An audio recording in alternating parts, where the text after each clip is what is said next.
more the inside story of today's diplomatic action at the UN. Let's bring in Raghida Dergham, a correspondent for Al Hayat newspaper and an MSNBC analyst. Raghida, always a pleasure to have you here. Nice Explain to me, France, Germany, and Russia say, okay, we'll sign on with this resolution, but we don't like it, and we're not going to pony up troops. Tell me about the horse trading that was going on between those three nations and the U.S. to at least get a yes vote. Well, basically, it was a very clever strategy by the United States. Ambassador John Negroponte worked very well in neutralizing the veto powers first, and then guaranteeing 9 votes, and then building up a relationship with Russia in order to somehow, bring the Germans and the French on board, or just leave them behind. So it was a very clever political strategy.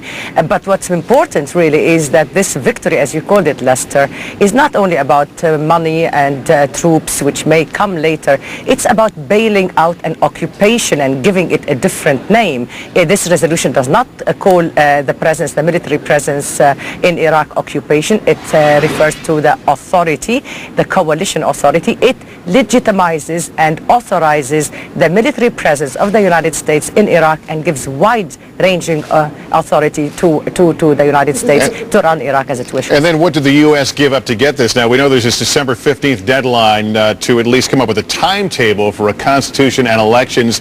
Is that a severe restriction on the U.S. from what they had originally proposed? Not really, Lester. The United States gave up very little, in effect, not much actually, because the United Nations is only playing a complementary role to that of the authority, and the Governing Council will present a schedule. That's just about it. I think all the cards are still in the United States' hands in Iraq. The important thing is that the Security Council, having refused to bless the war, it now blesses the occupation and calls it a coalition in order to help Iraq. All right, Raghida, thank you very much. Thank you.